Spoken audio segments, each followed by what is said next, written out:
Pronto, já está online. Espera uns 15 segundos e aí já pode começar a falar, tá?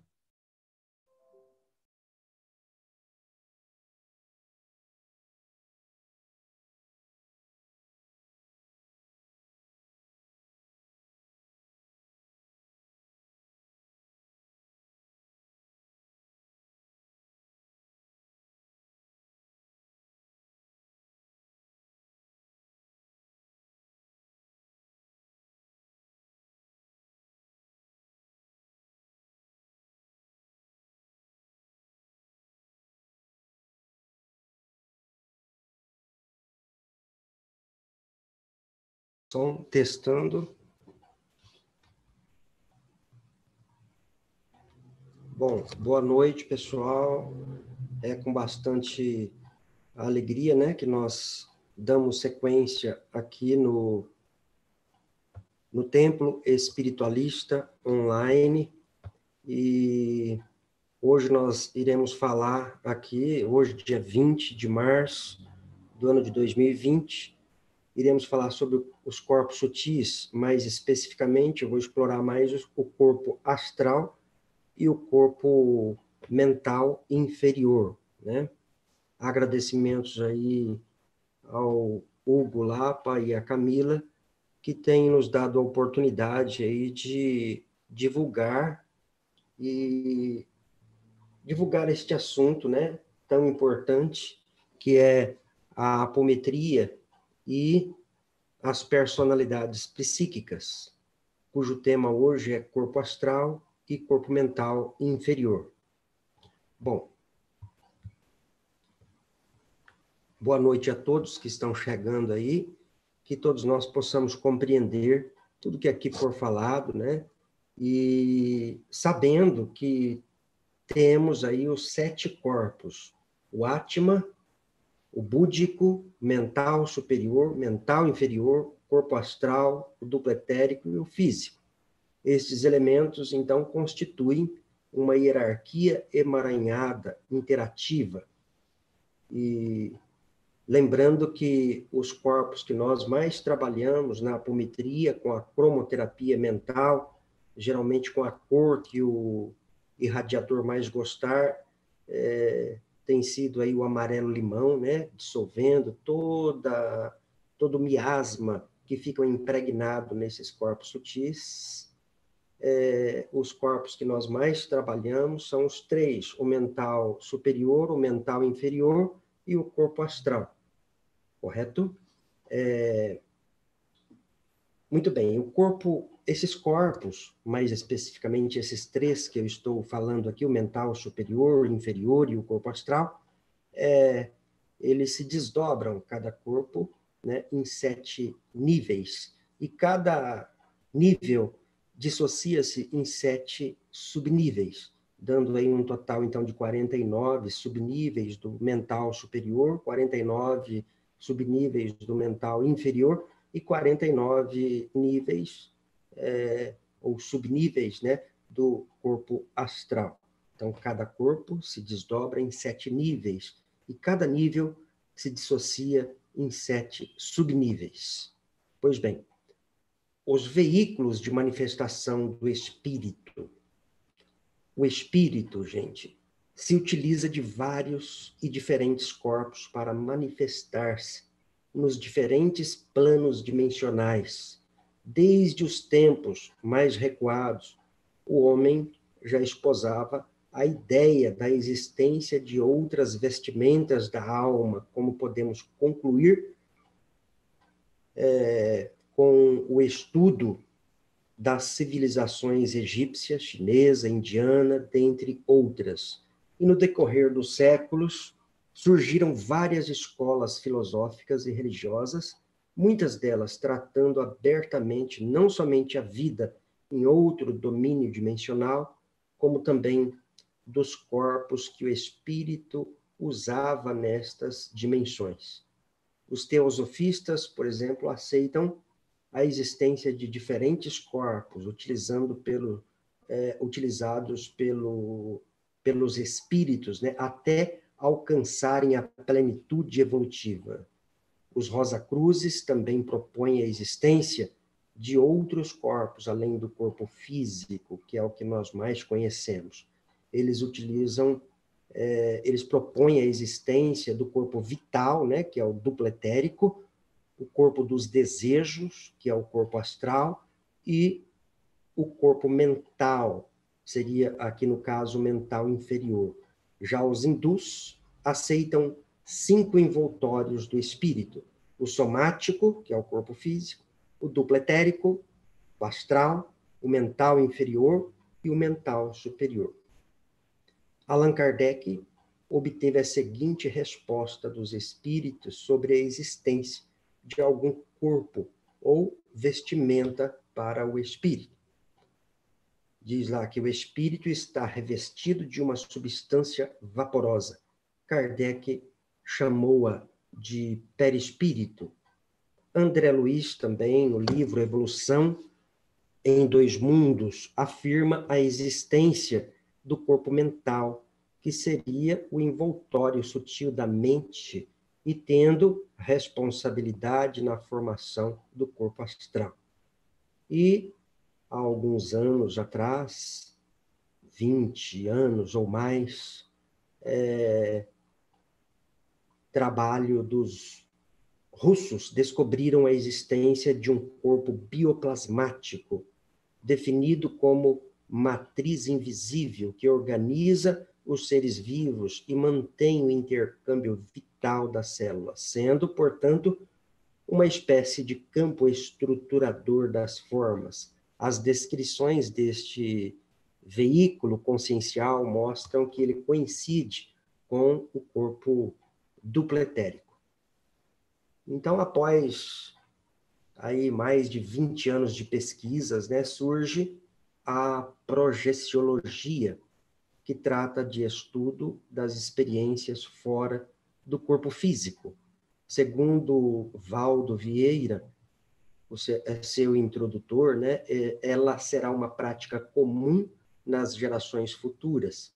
Afirma que, através da projeção da consciência, constatam-se não somente a existência de outros corpos de manifestação do espírito, como também os diversos planos dimensionais onde se manifestam. É bom a gente lembrar que os corpos físicos e etéricos são corpos materiais que perdem-se pelo fenômeno morte, perdem-se, né, entre aspas, pelo fenômeno da morte do corpo físico. Os demais são espirituais e o ser vai abandonando gradativamente, na medida que evolui até se tornar espírito puro, né?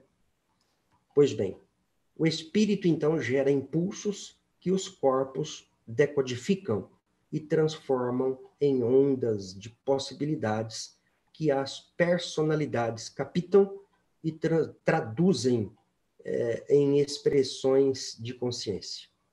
Então, hoje, vamos falar mais aqui do corpo astral e do corpo mental inferior. Corpo astral, segundo o Dr. José Lacerda de Azevedo, diz que dá-se o nome de corpo astral ao invólucro espiritual mais próximo à matéria, tanto que facilmente pode ser visto pelos clarividentes. Todos os espíritos que incorporam em médiuns possuem esta estrutura corpórea sutil. Ela é tão necessária para a manifestação do espírito na dimensão em que se encontra, né, astral, como o corpo físico para os humanos. É com este corpo astral que os espíritos vivem na dimensão astral. Os que se comunicam habitualmente nas sessões espíritas possuem este veículo mais ou menos denso, conforme o grau evolutivo do seu possuidor.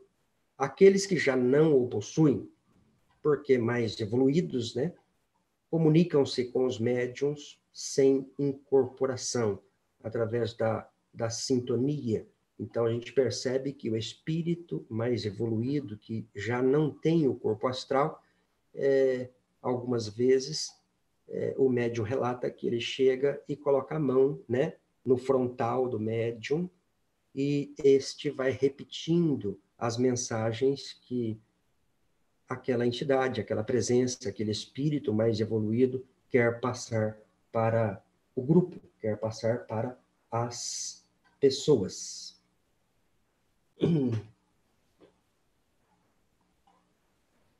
Bom,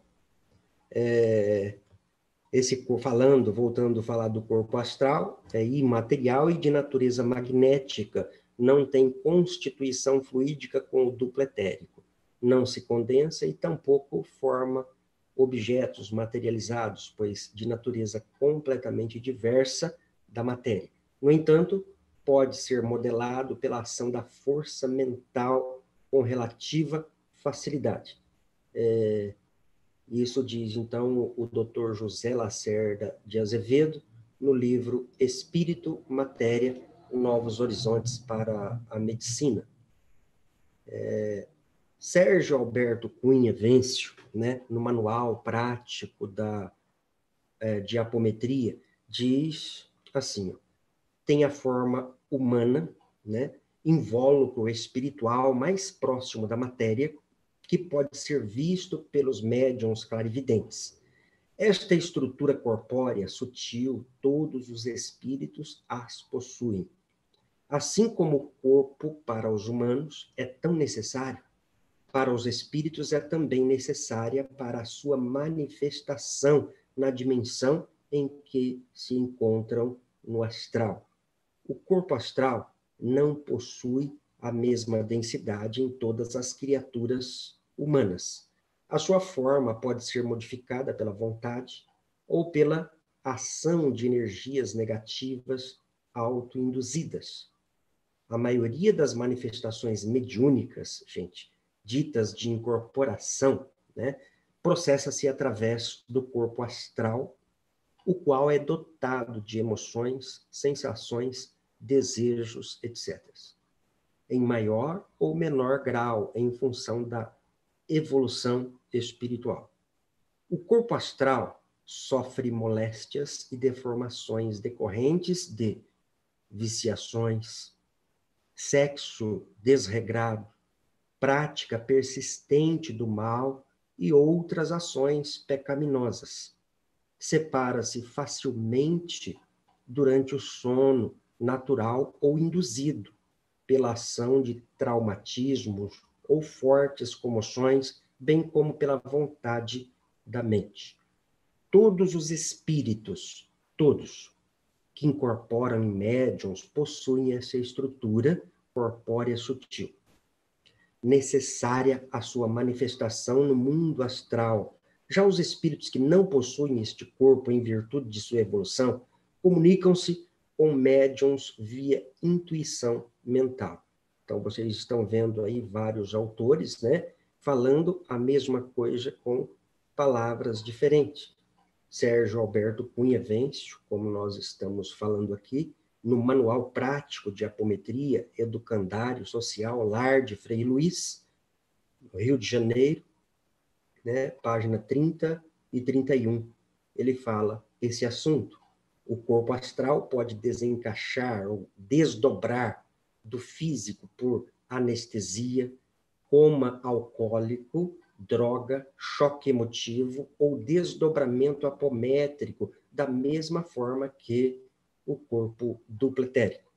É com ele, com o corpo astral, né, que nos trabalhos com a técnica da apometria, projeções astrais, conscientes ou por sonho, viajamos e atuamos no tempo e no espaço.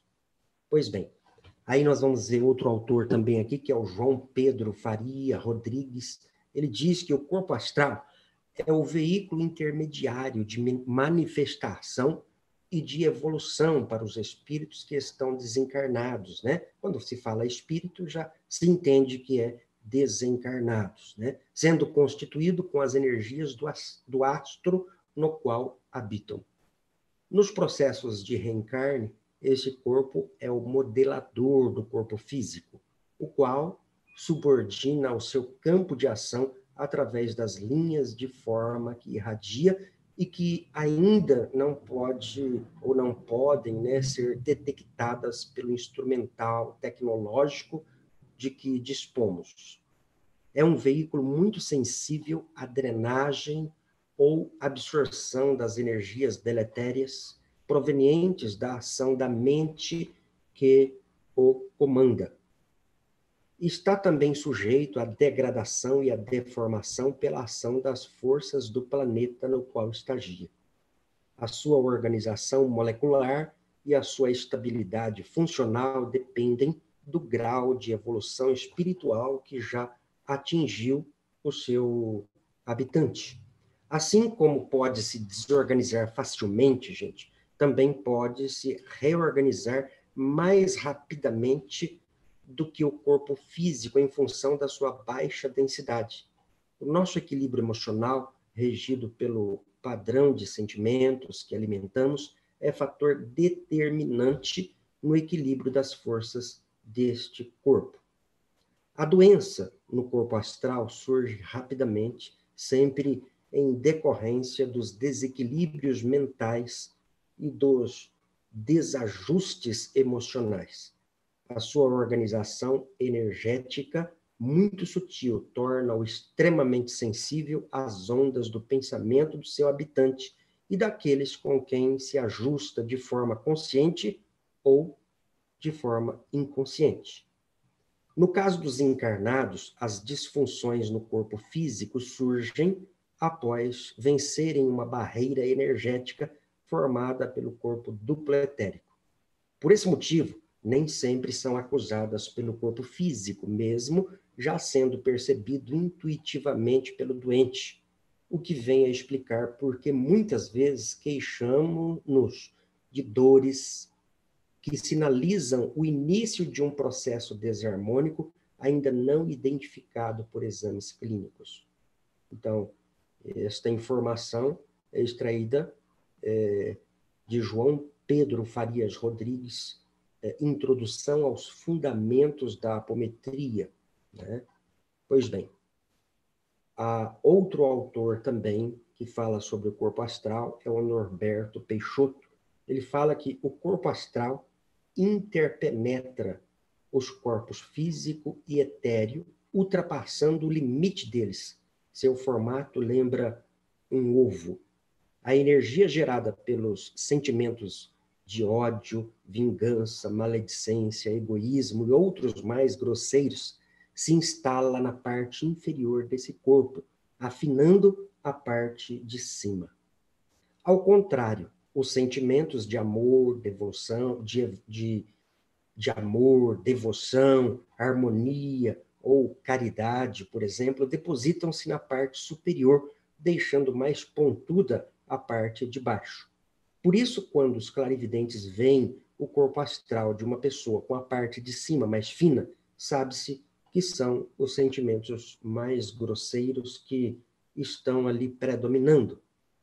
Durante o sono físico, o corpo astral se desprende naturalmente do corpo físico e passa a funcionar como um veículo independente da consciência, embora ambos continuem ligados pelo chamado cordão de prata ou fio dourado.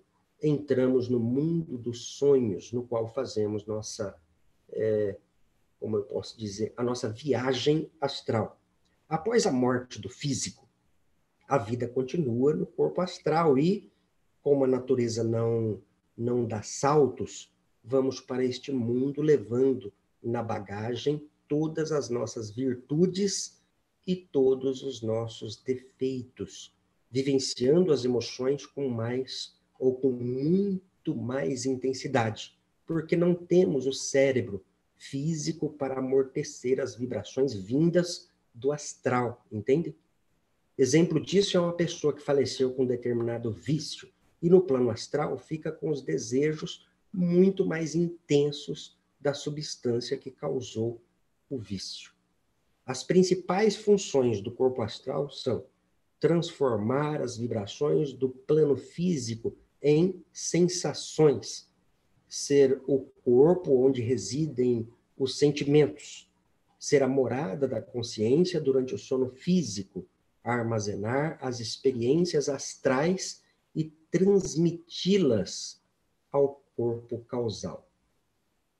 O Norberto Peixoto, ele ainda continua dizendo, né, que ao se liberar do corpo físico, o corpo astral pode alçar voos a subplanos superiores no astral ou cair ladeira abaixo, parando nos subplanos inferiores, umbral, abismo, como você entender.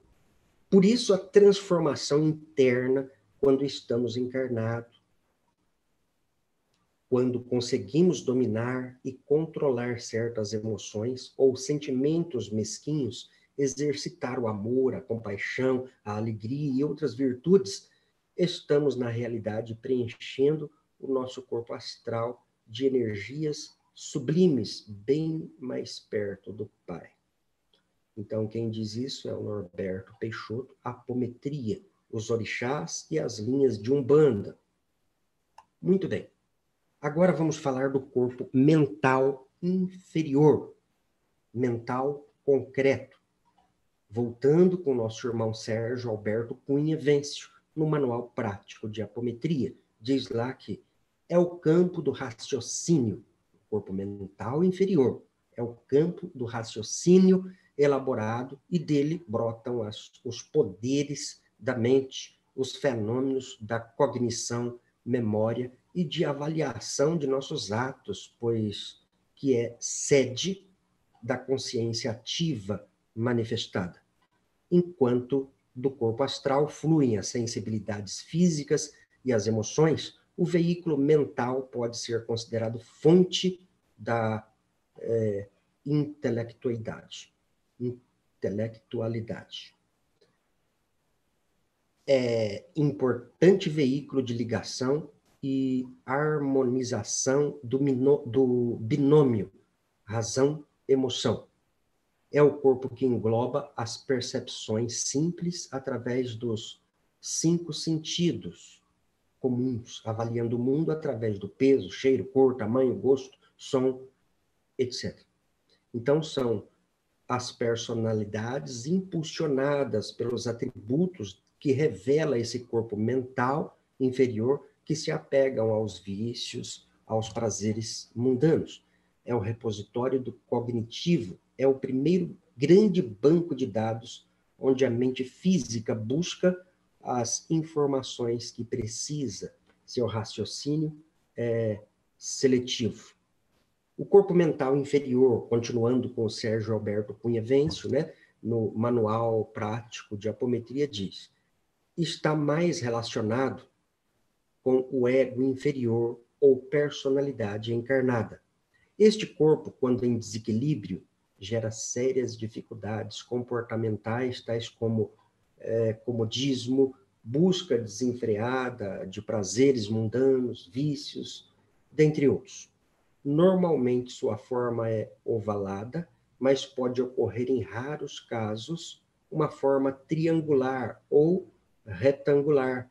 Tem cores variáveis, podendo desdobrar-se em 7 níveis, né, com os mesmos atributos que lhes são inerentes, como falamos no início. Pois bem, voltando agora com o Norberto Peixoto, o corpo mental inferior.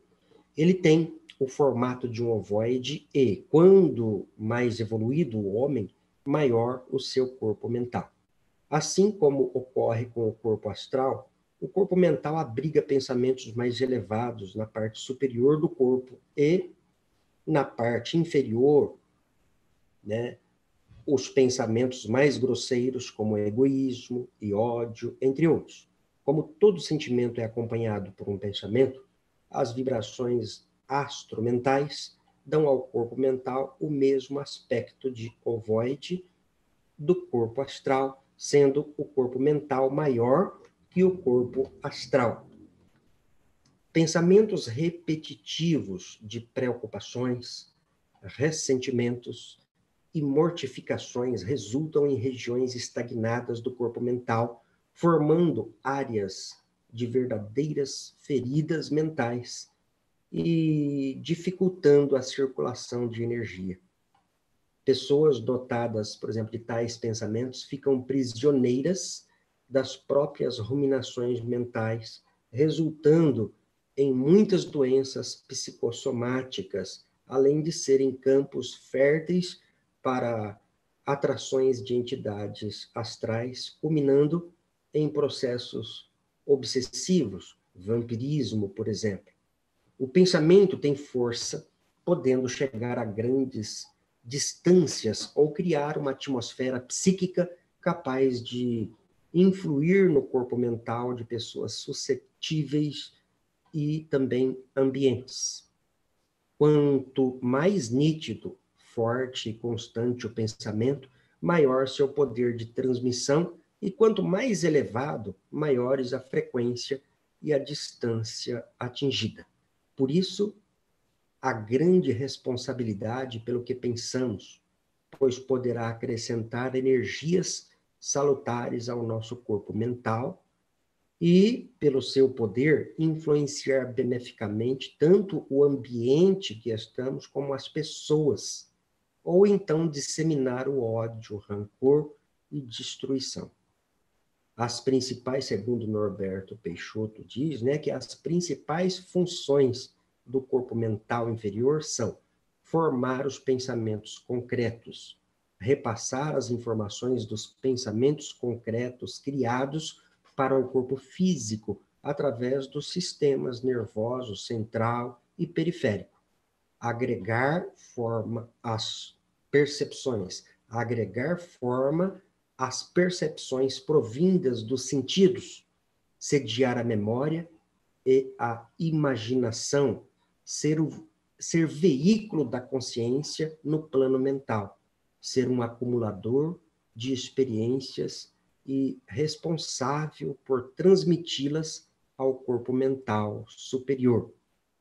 Isso é extraído do livro Os Orixás e as Linhas de Umbanda, né?